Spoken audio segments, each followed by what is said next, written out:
Spot on, 7 o'clock here in the UK. Good evening to everybody and to those who are watching the recording of this. Welcome to the District 91 webinar for this evening. It's the 24th of January. And we've got a really, really important webinar for you this evening, really big webinar.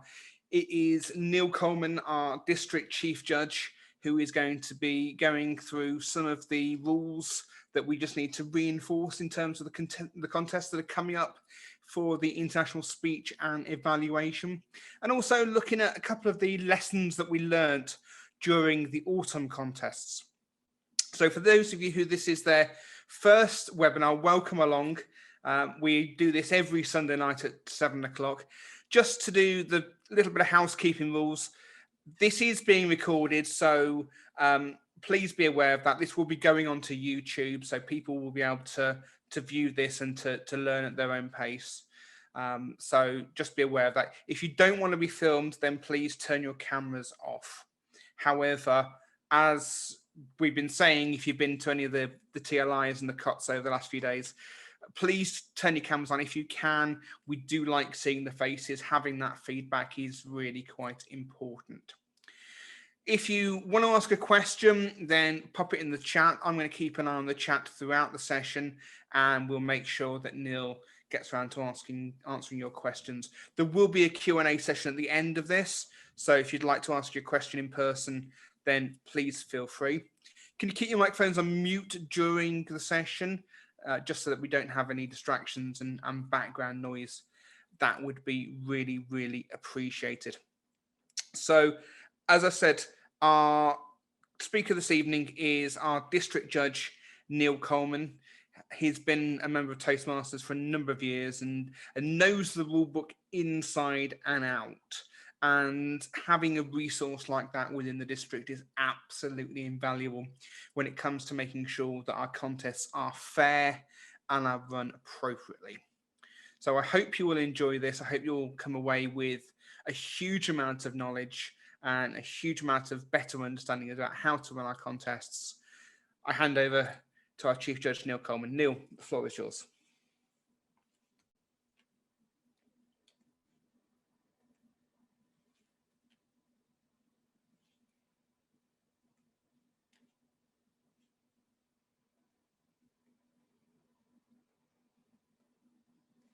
Neil, you're muted. Wow, there's a rookie mistake 101.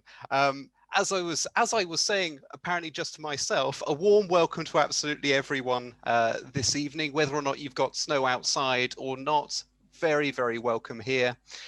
What I'd like to start with as well is a word of thanks to everyone who amongst you has already been involved in organising contests this season.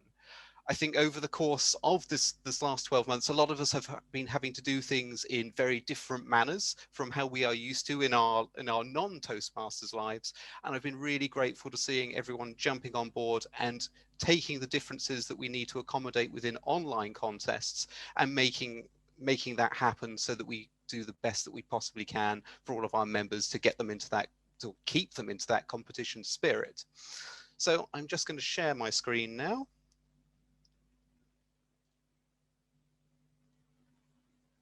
There we go. Can I have a thumbs up from someone if we're seeing the presentation? Good, good.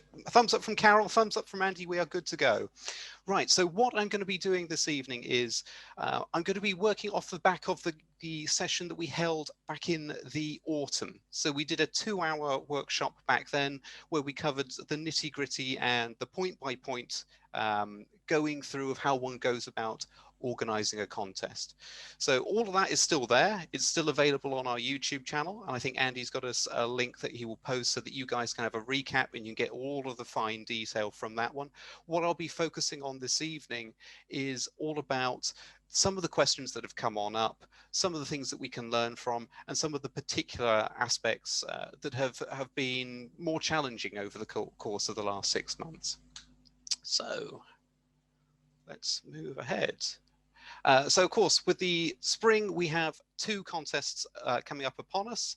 We have evaluation and international speech. And just to give a quick recap on what's involved in those, international speech, it's a 5 to 7 minute speech in English with a subject that is chosen by the contestant, and all contestants get to be in the meeting room. So all of the contestants get to see each other's speeches as they are being given. Actually, I'll backtrack to international speech for a moment. International speech as well, this is the only of our contests that goes beyond the district level. So normally you go club, area, division, district, and then for evaluation and humorous and for table topics, that's where it stops. That's your upper limit. You become a champion of your district. For international speech, that goes further. You get the potential to compete at higher levels, and there is the ultimate reward of being the international champion of public speaking. The evaluation contest, that's a little bit more unusual in the way that it's conducted. This is a 2 to 3 minute evaluation, so typical as to the timings that you would experience within your club meetings. And all contestants are evaluating a test speech. So this is a 5 to 7 minute speech of a typical type that would be given within a Pathways project. And what you do is you have the test speech at the start of that contest. Your test speaker should not be from the same club as any of the contestants. So you want to make sure that you're building your bridges with all your local clubs so that you're getting an opportunity to get someone come on in who none of your contestants have ever seen before.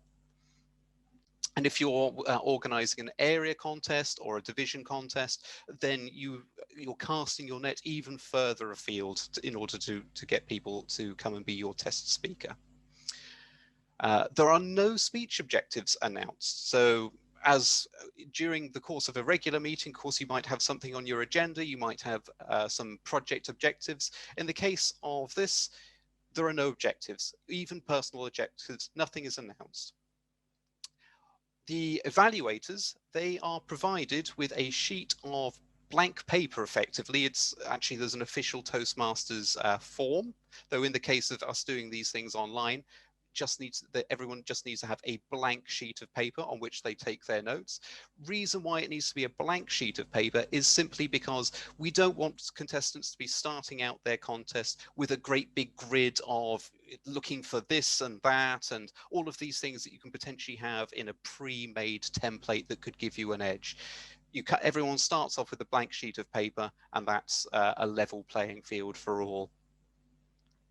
What happens is your test speaker will give their test speech, and then the contestants are taken to a separate room.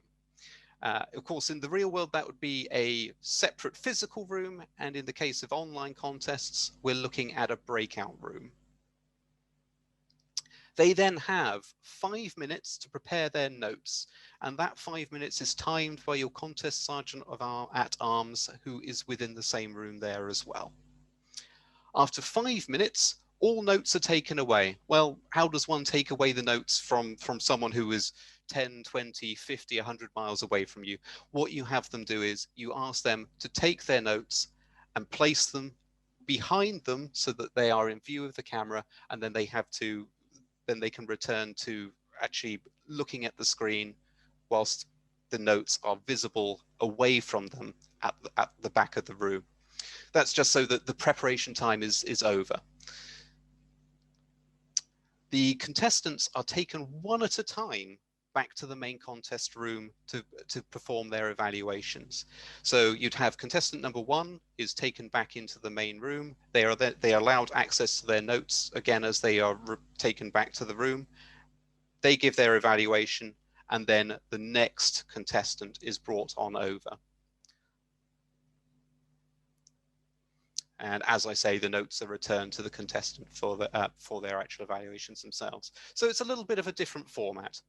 The idea being that everyone gets some time to do their preparation, but none of the contestants actually see each other's evaluations prior to giving their own. Once they're in the room and they've given their evaluation, they get to stay. But in the lead up, they don't get any ideas from each other's preparation. What I'd like to talk a little bit now are some of the contest resources that are available to you for helping out with your organization. First and foremost are the contest kits. So on the Toastmasters main website, there is a speech contest kit for each of the contests that you could possibly want to run. just go along there to toastmasters.org and use the search bar, and you can find them. There are the URLs there just at the bottom of the screen. And some of the problems that were encountered during the autumn season were that people were going onto the website and they were finding, well, some of the actual ballot sheets, they aren't digitally fillable. So people can't, the judges would either have to print out or find some other way of creating their ballot. We're really happy to announce that these are all now digital. They are all have the option to be digitally fillable. So that problem shouldn't arise anymore. Also, you'll notice that they've changed the design ever so slightly. The content is all the same, but you'll see that they've changed the fonts here and there, and the certificates are all now in a fresher format. So I would imagine that once we get back into the real world competitions again, we'll see that these ones will take up much less ink. One other thing to note, though, is that the speech contest rulebook, which is still the cornerstone of everything that we're doing within our contests, that is still the same one from the autumn. So this is the 2020 revision 2. No changes there to that. That's still the one that's current. As ever, the rulebook is the most important document that we've got. No matter what level of contest you're doing, or how many times that you've done this over the previous years, do stop and make sure that you spend time reading that document. There are always updates to it each and every year. They will typically put a bullet point within the rulebook to note any one of the rules that's had a change. Sometimes that'll be a brand new rule. Sometimes it will be just a slight changing to the wording. But no matter what, do give it a read on through. It's something that whenever I've got a chief judge role coming on up, I like to have a refresher and spend just the 20 minutes, half hour going over those pages. Of course, the other critical document as well for this season, it's the online speech contest exception. This is the one, the amendment document that goes alongside the document that gives the information about how to run contests and the rules that relate to that overrule the main rule book. So this is what we are using for the rest of this contest season this year. Oops. Now, on top of that, as a district, we've also put together some extra resources for you guys all up on the district website. So that's d91toastmasters.org.uk. And if you go to the About Us section, we've got a section on contests and conferences. And there's a whole host of goodies in there. We collate links to all of the contest kits, so those are there for you. There's a link to the rule book, but then we also add in hopefully some extra value for you guys. We've got some extra documents in there to guide you through the processes. So what have we got? Well, we've got the briefing guides in there. So with the online contests, we have got perhaps more things that we need to cover to make sure that all of our judges and all of our contestants know what it is that they need to expect, what it is that they need to do, how to deal with technical issues, how to deal with protests. All of these things are in there within the briefing documents. And whilst I say that we've got the online versions, we've also got ready the face-to-face versions as well for when we do get back to doing offline contests as well. So we've got briefing guides there for the chief judge, and the chief judge is responsible for briefing the judges, the tiebreaker judge, and the functionaries. So the functionaries would be your timers, your sergeant at arms for the evaluation contest, and also your ballot counters as well. Then we have the contest chair. The contest chair has also got briefing documents. The contest chair is responsible for briefing the contestants themselves. We've also got the contest scripts. These are there to give you some list of all of the points that would need to be covered when delivering a contest. Now, the idea isn't that we have everything word for word. We're not trying to encourage everyone to become TM bots or something like that. But what you'll find is in these documents, we give you all of the key points that one needs to cover to make sure that the contestants know what they need to know, that the audience knows what they need to know, and how that process should run and how it should unfold. There have been a few little tweaks into these since the autumn. One one contest organizer noted that it's actually really useful before the judges are taken off to their room for doing their final marks, that it's the contest chair or the chief judge that gives the official word to the Zoom master to make the move. So that's a nice little addition and got some good feedback from our contest organizers there. By having this as well, this script, it creates a good standard for your contest. If you're following the scripts, if you're following the rule book and the documentation there, you should be on a good level set for creating a good contest. So the contest scripts have got information for the chief judge, the contest chair, and also for the Zoom masters there. What we'd recommend as well is when it comes to organizing your contest, do spend a good bit of time running some rehearsals between all of the key players. So you want to make sure that your Zoom masters and your contest chairs and your chief judges actually get together to rehearse this a little bit. Some of the intricacies of what happens when really do need to be gone through just to make sure that you know exactly what is happening at each point in the process. Another thing that we've got there for you, it's the contest organization charts. So this is an Excel spreadsheet, and it covers all of the roles that one would be looking to fill for the contests, and as well as a lot of the steps that one would need to be ticking on off to make sure that you're covering all of the key points of organization. So have you asked a particular individual if they will take the role? Have they confirmed? Have you checked that they've renewed their membership? Have you added them into the WhatsApp groups to make sure that they can communicate with one another when they need to during the contests? Has everyone been briefed? Have the eligibility forms been received? And even down to the minutiae of, have they arrived at the contest itself? It's nothing worse than getting ready to begin your contest to realize that some of your key role players actually aren't there just yet. And then even have all of the judges actually cast their vote. So this organization chart, if you keep it somewhere central that your key role players like your contest chair and your chief judge and your Zoom masters can all get access to, then you've got a central hub of information and everyone can see what's going on. We've also got timing cards as well for using as virtual backgrounds. The ones that we developed as a district, we've gone with something that's really bold and vivid with the wording right in the middle. And also we've got a blank white card as well that also helps people to be able to lock on visually to the timekeeper when they come into the room to compete. So then that white one is displayed up until the point of the green time. We've also got the certificates as well. What we've done here is we've created a PowerPoint presentation for the certificates of participation for one, and also for the speech contests first, second, third place as well. So with these, it's just a case of you type in the results rather than actually having to go into a PDF and type them up. You type them up.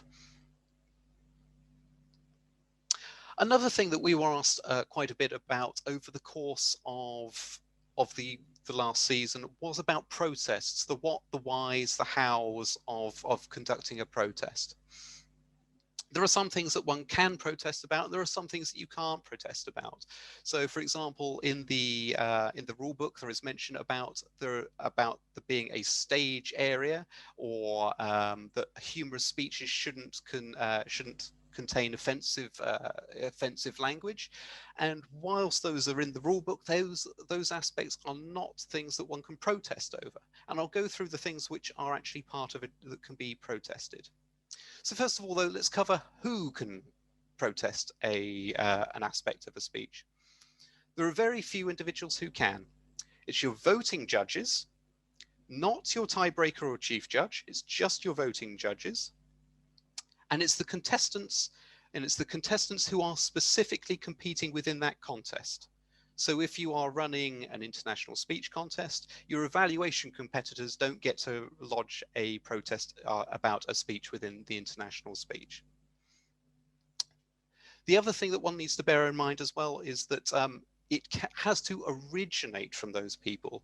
If it is a audience member who sends a text to a contestant to say, oh, I think you should protest on that, that is not a valid protest. It needs to originate from one of those individuals, a voting judge or a contestant. Now, when can you protest? Before the announcement of the results, never after. Once the results have been announced, that is it. There are no opportunities then to announce a protest. Preferably, though, you protest at the earliest convenience. So rather than wait until the chief judge is back in the room with the certificates in hand and then raise the hand to say that you need to raise a protest, it's much more helpful if you can raise it when you are deliberating your marks and speaking to the chief judge at that point, or raising it with the contest chair at the end of the contest, but before we get to the announcement of the results. Now, what can you raise a protest on? Eligibility is one thing. So if the contestant is eligible to compete within that contest. Originality is the other. Is the speech substantially original? We'll go into the details on these as we go through. Reference. Now, this is new for this year, the subject of referencing, and this being something that's eligible for protest, and we'll go into this in more detail. Nothing else. So that's it. Those are the three things that one can launch a protest on. So technical issues isn't amongst them. If someone goes outside of the stage area, that's not one. Offensive speech isn't another. And the reason for that is actually you don't really even need to. Your judges have got their ballots, and things like usage of stage will already be covered within their marking. So it's just these three elements that one needs to bear in mind when it comes to protests. How does one raise a protest? So you could raise the protest to the contest chair or the chief judge through whatever communication method that you have pre-arranged. So I would imagine that most people will be using WhatsApp for that.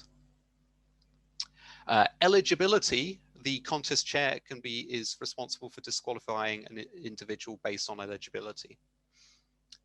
Originality and reference, what happens here, there is a very particular process that needs to be run through.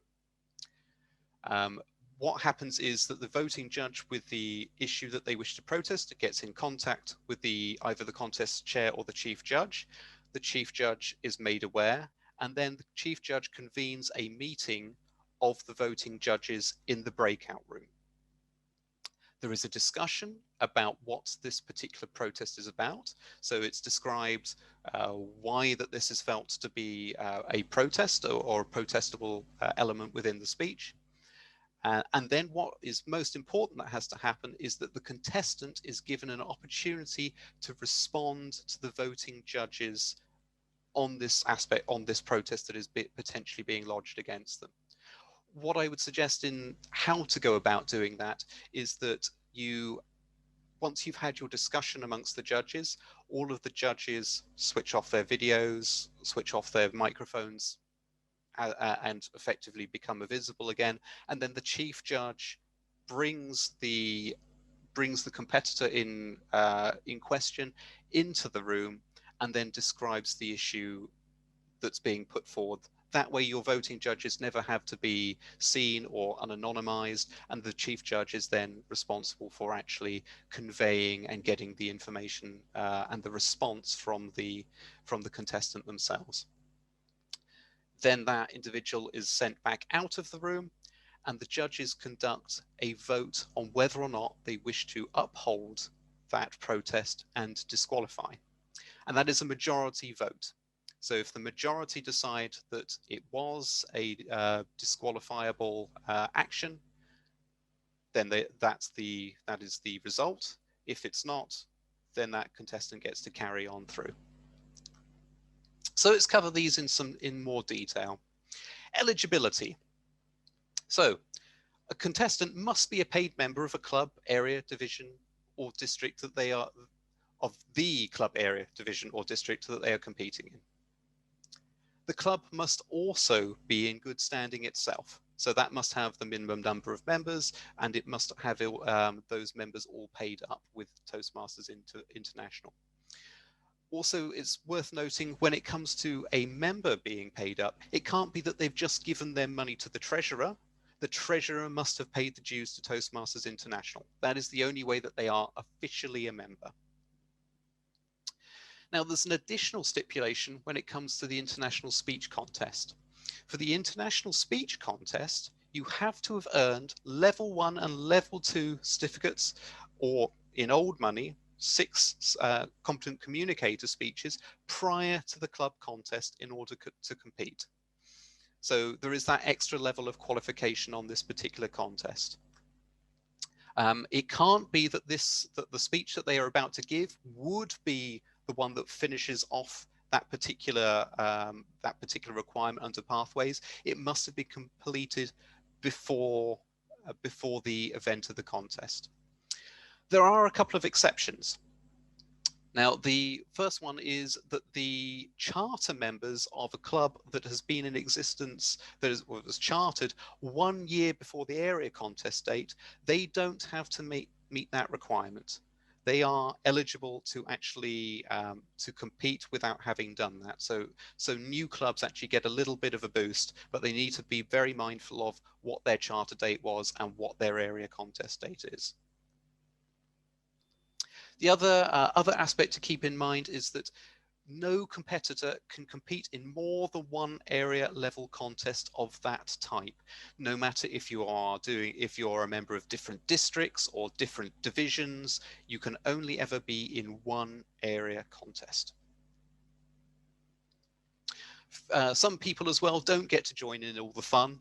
So your international, regional or district officers, they don't get to compete.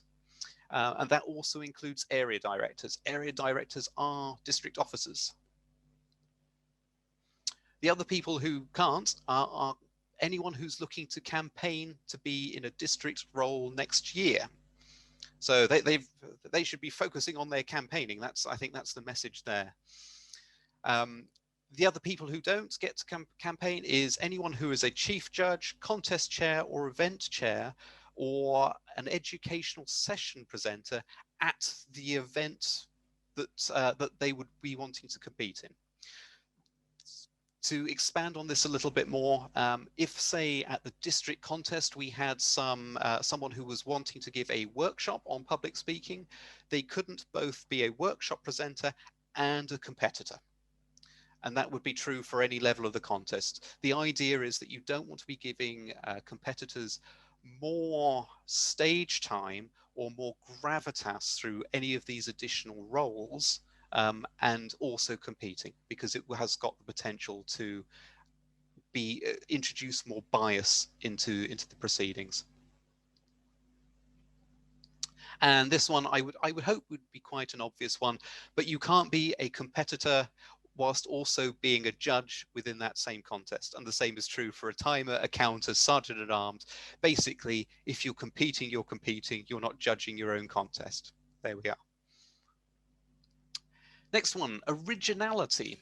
So Neil, can I ask a quick question about club in good standing? Can you remind us the criteria, please?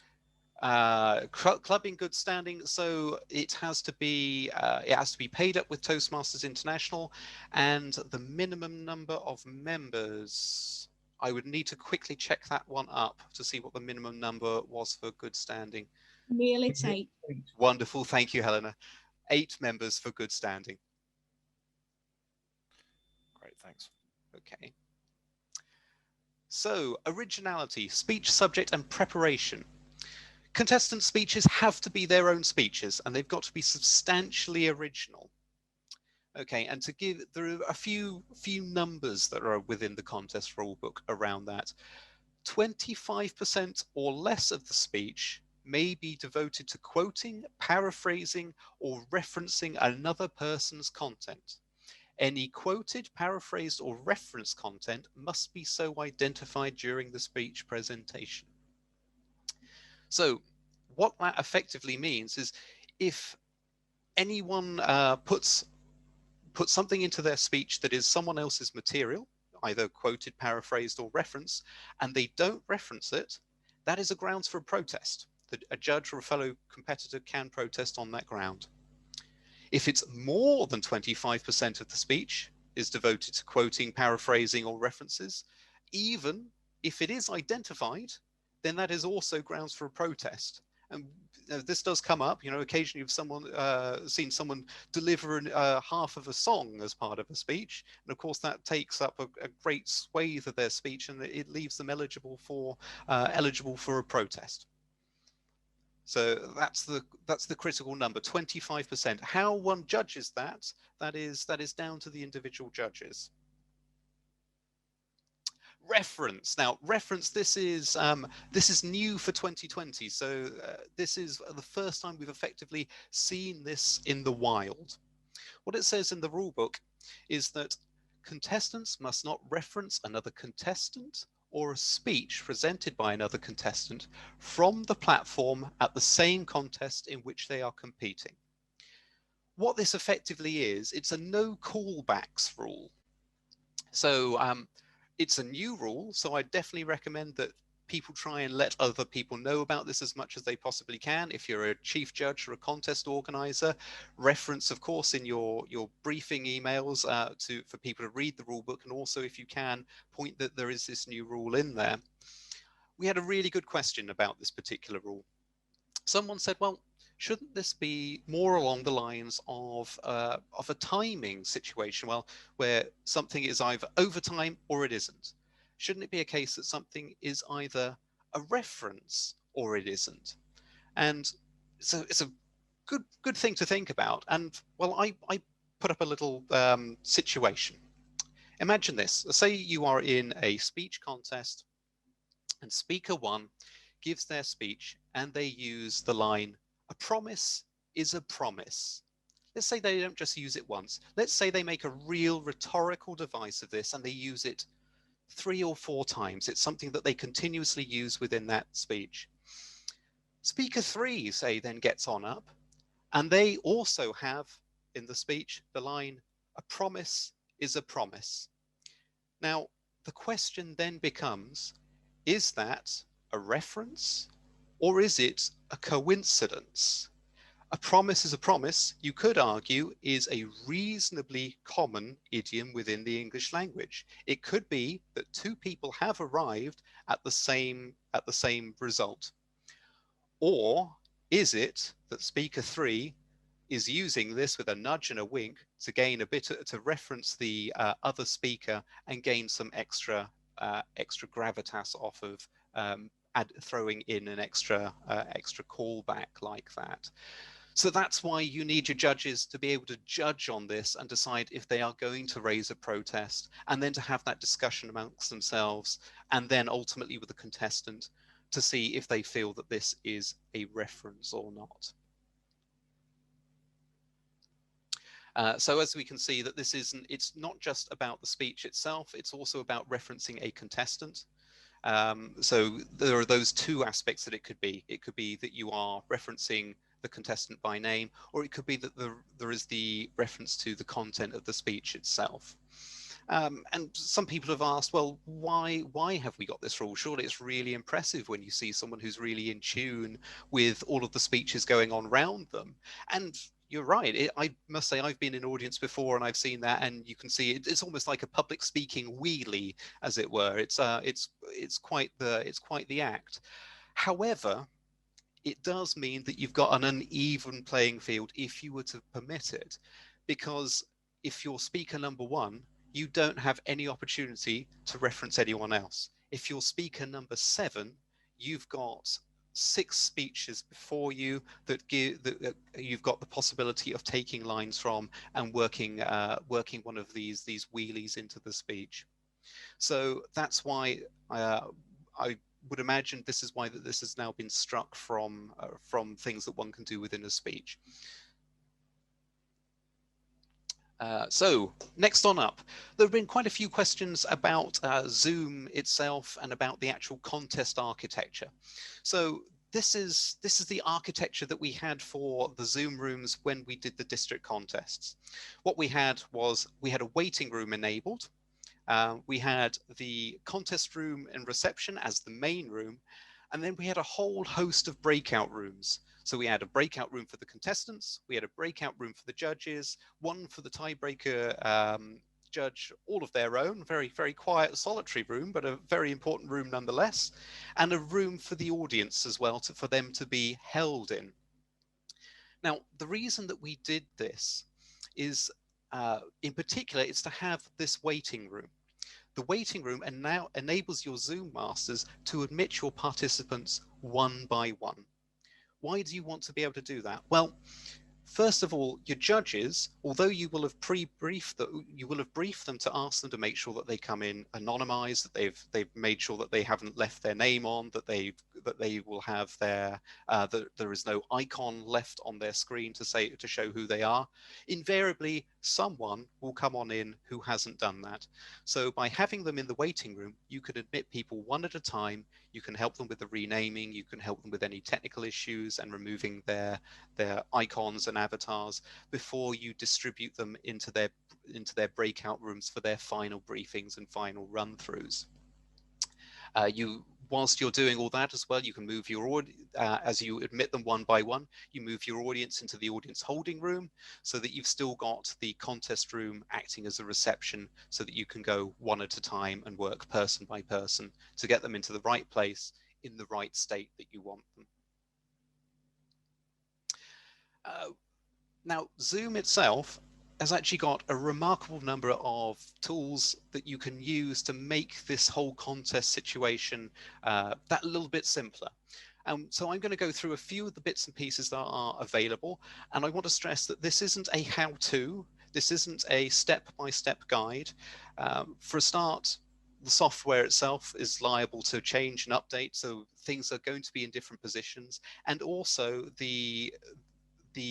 there are potentially differences between the regular account and the pro account. So different things are liable to be in different areas. I'm just going to give you a bit of an overview on some things that some people have found useful. So first of all, it's to have the breakout room setting enabled. If you are going to be following the architecture that we're recommending, there is a setting in there just to make sure that the breakout room is there. Other aspects to watch out for: waiting room. You can make sure that you enable the waiting room. Video for the host and video for the participants set to off, so that when someone joins the room, that's the default, so that people aren't coming into the contest with their cameras on. That could be a potential issue if someone is admitted during the course of the contest. You don't want them to be having their video on and causing a distraction. Mute participants on entry, you can put that on as well, so that when you've got people coming on in, that they aren't having the clatter of putting on their headsets and interrupting a contestant's speech. That's also another setting that you've got there. Then there are other aspects that you can set within the contest room itself. Hide profile pictures is something that you can do. There is a setting there that will stop people coming in with their profile pictures enabled, which is potentially very useful if you've got judges coming on in with their own icons. It can be a bit of a giveaway. And allow participants to share screen disabled. That will stop you having members of your audience accidentally hitting the share screen button and taking over the screen for everyone. Chat disabled as well. You can disable the chat so that there's no distractions from the chat windows, or you can set it to host only if you were going to be using the chat system for communication. However, I would recommend to do everything off of the Zoom itself and to put it into have all of your core communications via WhatsApp anyway. That way, if you run into any technical issues with Zoom collapsing or being booted out, you've always got that communication there, that line there strong. Unmute themselves disabled as well, and then that leaves it all in the command of the Zoom hosts to disable and enable the sounds, or invite people to disable and enable the sound and video when requested. Start video disabled similarly as well. That puts it in the control of the Zoom masters.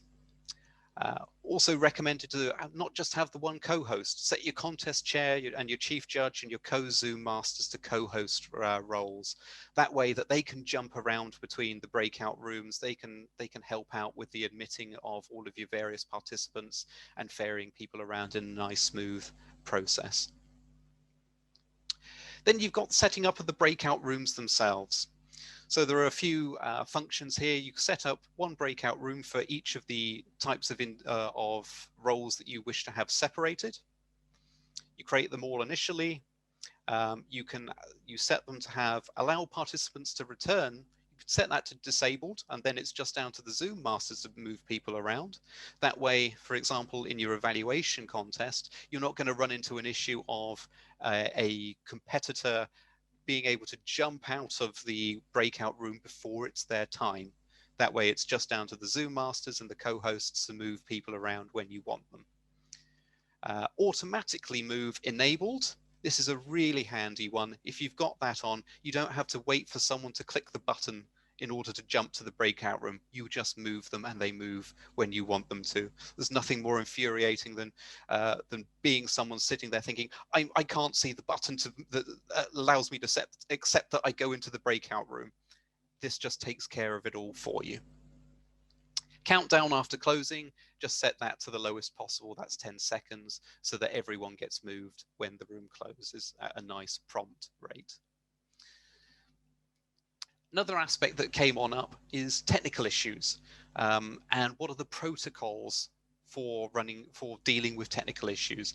Unfortunately, these things do come up, so it's always worth being prepared as much as possible for these potential problems.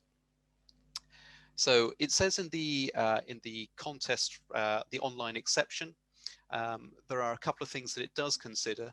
Severe technical issues where a contestant can no longer continue, i.e. there are not enough contestants or functionaries, that can be an opportunity for the contest to be reconvened by the chief judge. And do note that when it comes to these technical issues, it's the chief judge's call as to making a pause or to reconvene a contest. Or the other possibility is that you run into a issue with a contestant, a single contestant with a technical issue. For example, a contestant loses connection mid-speech. What happens in the event of that is the chief judge pauses the contest. At that moment, the timers must pause their stopwatches. What you want to aim to do is get the contestant to return as soon as possible. So between the chief judge or the contest chair or the Zoom masters is to get in touch with your contestant, find out what the technical issue is and work your way to resolving it as quickly as you possibly can. What then happens is once you've got your contestant back, the chief judge runs through the technical checks with the contestant's video and mic and asks them to pin the timer once again. And then the contestant must resume at the point that the technology failed. And the chief judge can advise on that. So what that means is that your chief judge must keep, actually I'll come back to that. The chief judge must be quite focused on what's going on within the speech at any one moment. So they need to be able to watch for where that technical break occurred. As the contestant resumes their speech, the timers unpause their stopwatches at the next communication with the audience. And then they carry on the timing signals as per usual. So your green light time is still your regular green light time, your amber is regular amber time, your red time is the regular red time. Then what happens is that the timekeepers need to put a little mark on the ballot on their time record sheet to note that there was a technical interference. Because what happens is that the chief judge, when it comes to the ballot counting and the allocation of the places, allows an extra 30 seconds overtime. So, for example, in the case of an international speech style speech, the red light time is 7. The maximum time or maximum overtime is typically 7 minutes and 30. In the event that there was a technical interruption, then there would be the disqualification would not kick in on that speech until 8 minutes. So, as we say, who enacts the contest pause? It is only the chief judge. When is the contest paused? It's as soon as possible when the technical issue arises. So if you've got a speaker that is experiencing sound quality issues, whereby it's not in a state that the judges can actually judge it, chief judge needs to intervene, stop it, see what resolution can be come up with. Okay? What you want to do is avoid pauses for very small issues. So things like if there's the odd audio pop, or if there's a moment where the video goes all pixely, but it's still in a judgeable condition, avoid putting a pause in for that, because it will still be in a decent state that the judges will understand the speech. And it would be more of an interruption and an intervention for the contestant themselves. Always ask yourself this question: is the speech delivery judgeable? Use that as your milestone for if you need to enact a contest pause. Don't wait until the end of the speech and ask for a redelivery. We want to go with one delivery of the speech only. If you, in the event that, if for example you were to ask for a redelivery, then you'd wind up with all manner of complications in that how would the judges be able to distinguish between which, in their heads, between which speech they had been judging. Keep it down to one delivery of the speech only. How long can you enact a contest pause for? Well, according to the rulebook, it is until the technology issue is resolved, but it's at the chief judge's discretion. I would suggest up to 5 minutes would be reasonable for a technical intervention. That would allow time for kicking a router, for enabling a backup device or something like that. The question has been raised as well, why don't we just slot them in at the end? It's a good question. It would often seem to be the quickest route for solving it and be able to keep everyone entertained. However, there is an issue why we don't do that. It's because that if you move from the order in which the competitors are drawn, there's that potential that you could be gaming what speaking slot you're choosing. If you wind up going right at the end, some competitors might deem that to be an advantage. Some is there right next to the judging portion. Stick to what your random order has been denoted as. So keep to that at all times. And on a similar note as well, when it comes to drawing lots for your speaking order within your contestant briefing, if you've got someone who's missing, make sure that you always draw the order for that individual as well. That way that there isn't, that you're not going to be thinking, well, we'll just slot them in at the end. No, just keep to an order. And if that person isn't going to compete ultimately, then you just bunch up everyone else and everyone moves ahead one speaking slot.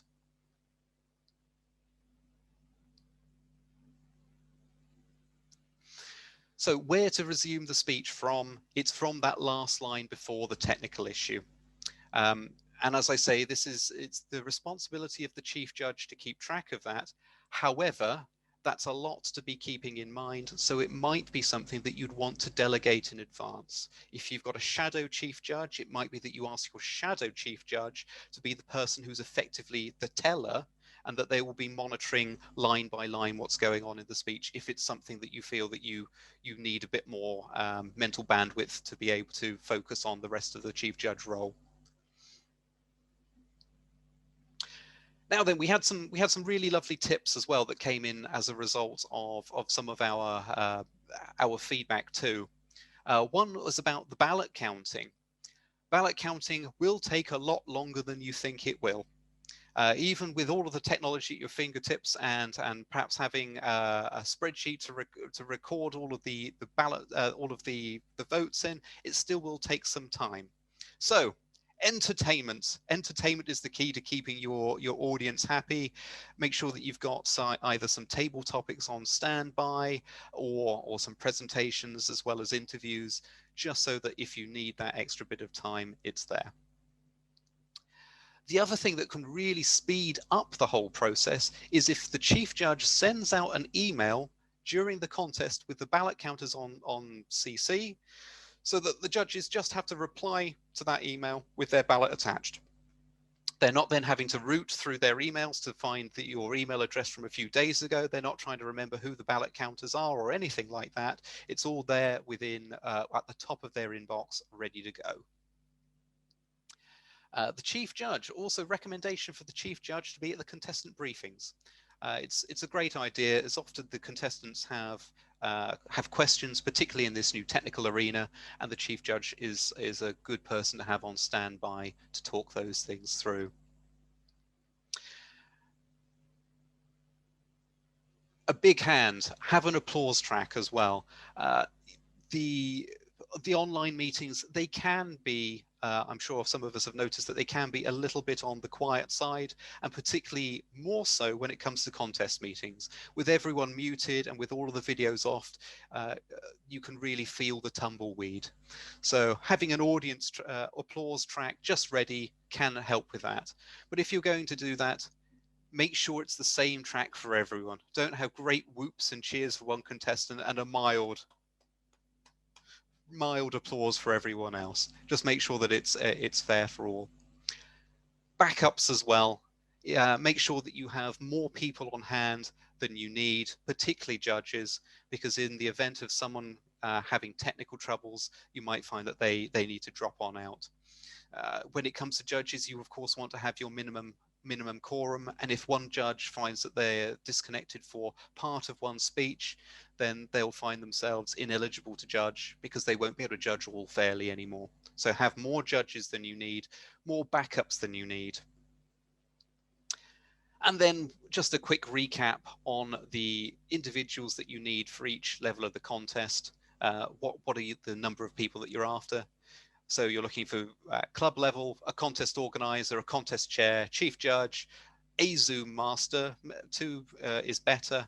For your evaluation contest, you want a test speaker. Contestants, as many as you can possibly encourage, cajole into a speaking slot. And a judge, you want at least 5. Preferably get some from other clubs as well. Reach out to the community. 1 tiebreaker judge, and that person needs to be a distinct, separate individual from the voting judges, and this individual is only known to your chief judge. 2 contest timers, 2 ballot counters, and then a contest sergeant at arms or 2 for your evaluation contest too. Area level, it's much the same, except there are a few extra caveats here. For your voting judges, you want an equal number of voting judges from each club, or at least 5. Here as well, avoid doubling up on roles wherever you possibly can. At club level, there is a little more leniency for having, say, a ballot counter also being a contest sergeant at arms, but here you want to make sure everyone is distinct and separate.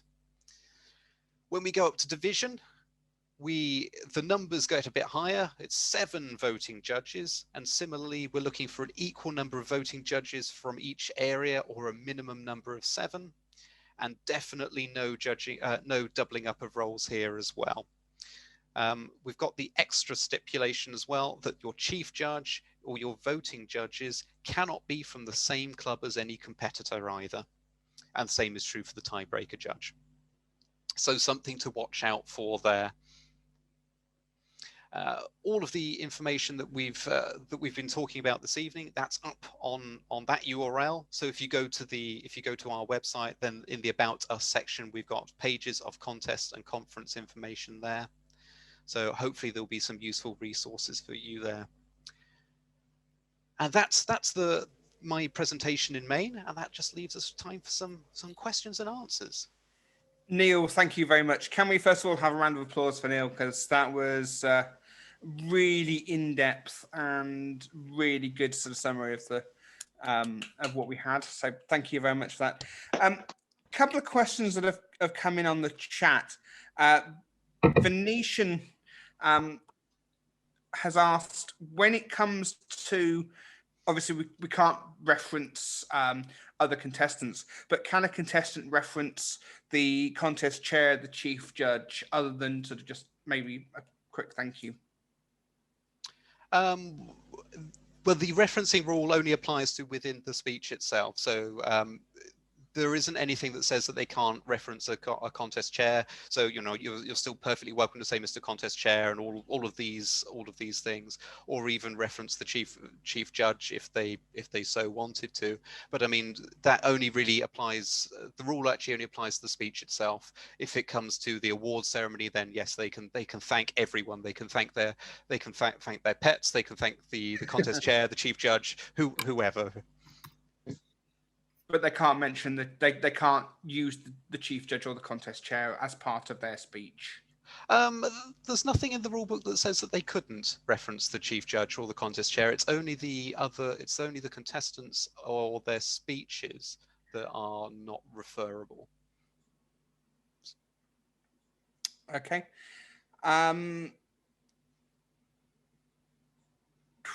Right, just going through. Has I've got any questions from the floor while I just go to the questions coming on the chat? Can I ask a question, please? Yes, of course, Martin. Yeah, sorry, I need to just plug this in. I think the sound is not great.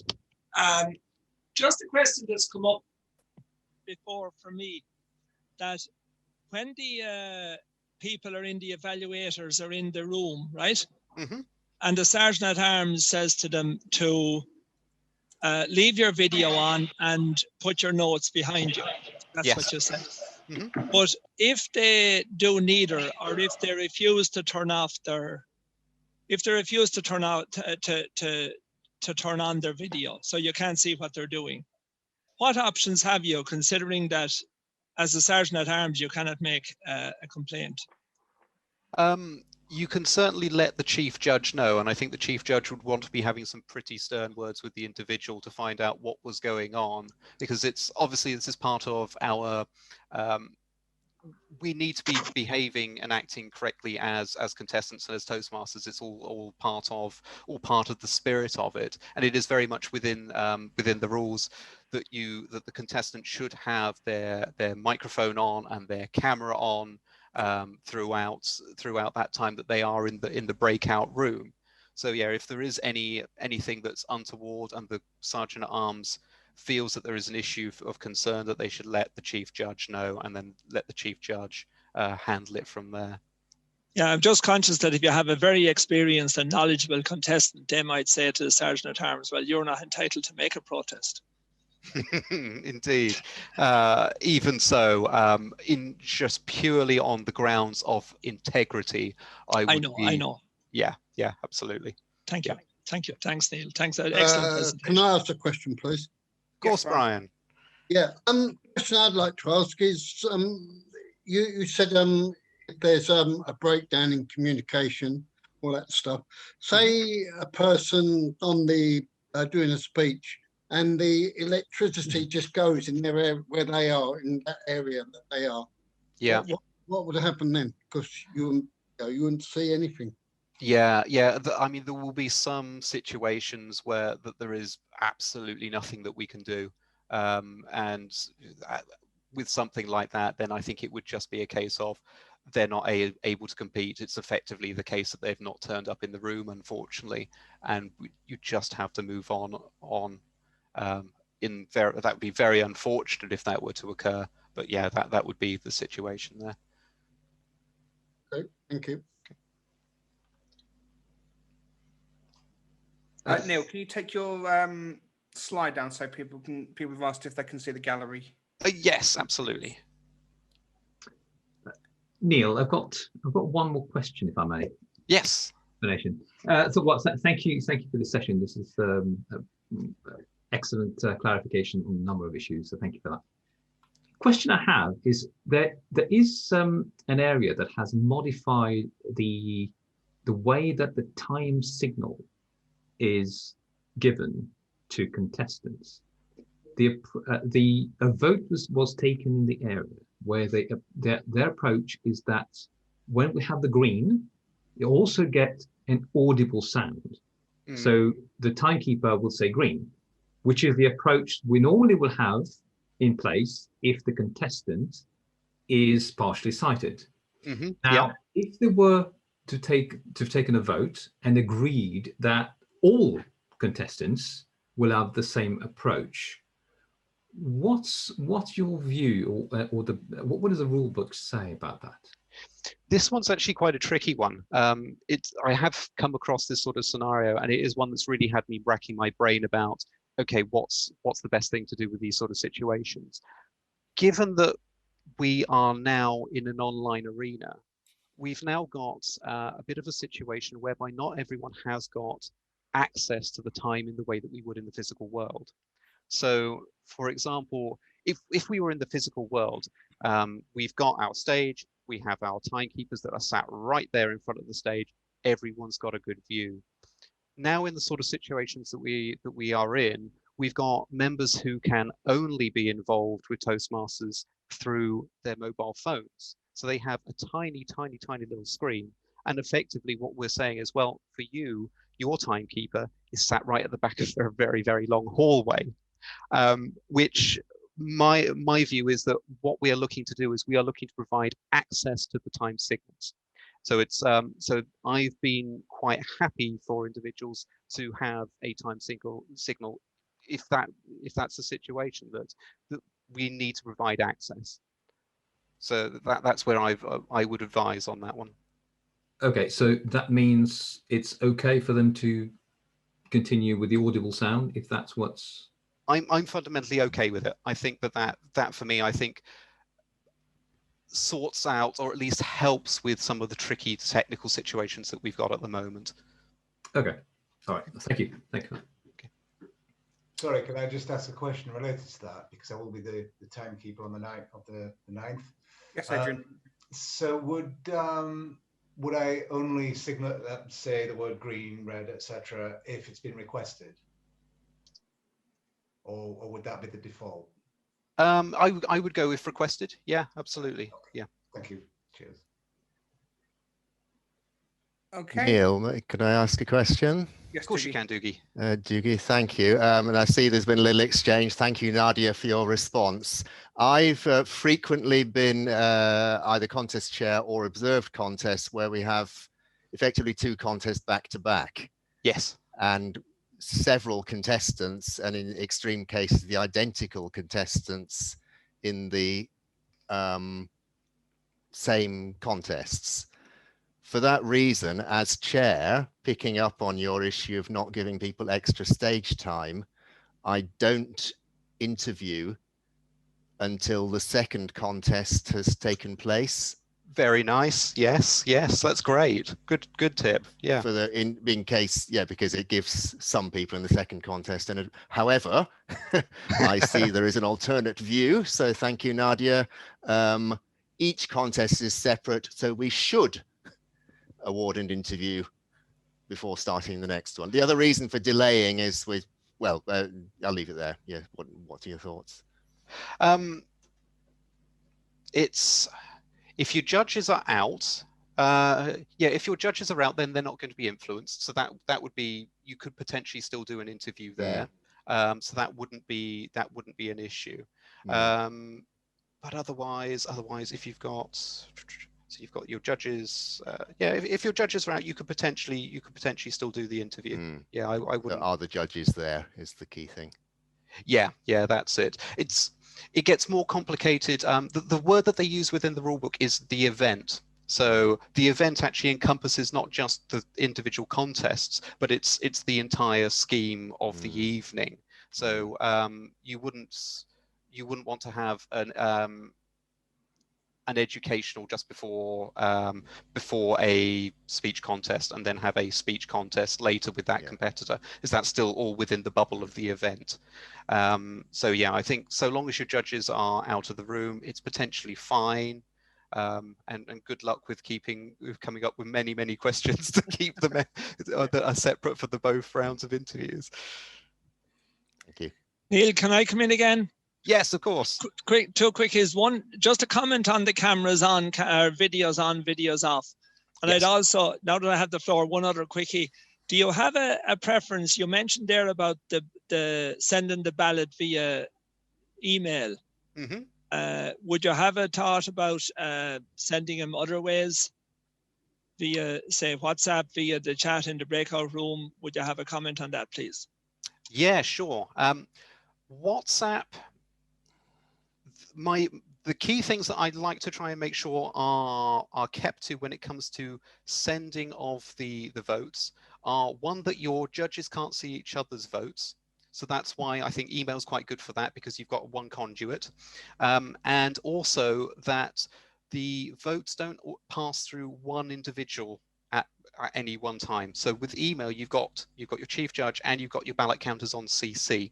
So whereas if it's WhatsApp, it takes more coordination to make sure that you've got a group that is each judge plus ballot counters plus the chief judge. It's possible to do it via WhatsApp, but I think logistically it gets a little bit trickier to do.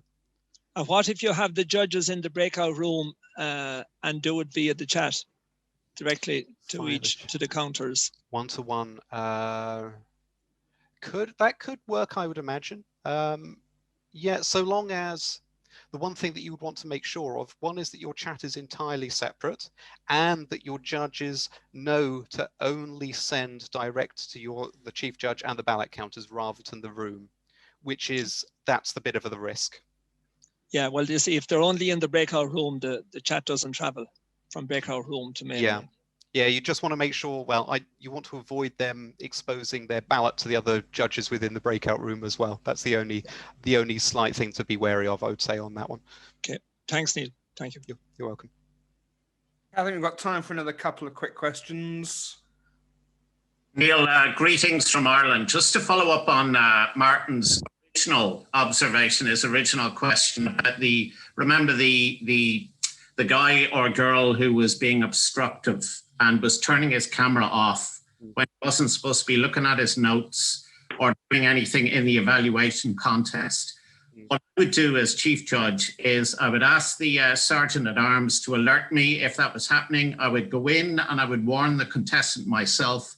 And if they continued to do this before the judges left the room to tot up their final scores, so at the end of the contest, I would make an announcement in the room. I'd ask the contest chair to make an announcement to point out to the judges that this particular contestant had not complied with the spirit of the rules. And then it would be up to them whether they take that into account in their judging. There should be a penalty for someone who is that flagrant in terms of disregarding the rules. You can't disqualify them, but what you can do is bring it to the attention of the judges before they vote. I see. So is this a situation that's actually? I hear what you're saying. That makes that makes sense. That you do want to get that. Everything wants to be done in the spirit of what we do as an organisation. Absolutely. Yeah, I'm with you on that, and to make sure that there is suitable understanding from all of the contestants that this is how things are done. Yep. Cool. Final question from anybody? Can I ask a question about eligibility? Yes, Yanis. So we have a member who joined Toastmasters on 1st of March 2018. And I understand that month was indeed the time when pathways were rolled out in our region. Mm-hmm. Is that member eligible to participate in the international speech contest based on the competitor communicator eligibility criteria? You're right that there is a rule there about, it's a new rule for this year, that if pathways had launched within that district when that member joined, then they wouldn't be eligible to use competent communicator as a qualification to go forward. Once it's launched within that region, then you're no longer eligible to use competent communicator. So it would come down to very specifically the dates. If they had already joined and then pathways launched, then their using the CC would have been valid. If Pathways had launched, but then they joined, then their competent communicator would not be a valid avenue for the international speech. Yeah. Well, I mean, I'm happy to just send an email after this to maybe if there is a way of clarifying that or confirming that, yeah, would be appreciated. Yeah, no problem. No problem. We can certainly look into that. Neil, can you put in the notes or something when Pathways did roll out, so that we are in a position to we are reminded of that? Yeah, no problem. I can certainly look it. It has been something that I was looking up prior to the workshop. However, there's been a certain number. Some of the regions have actually changed names, so I need to go back and just check the notes for sure to make sure I've got the right date for when we rolled. But good point. Thank you, Chris. It was the 22nd of March, 2018. There we go. Thank you very much. That's perfect. Your member is cool.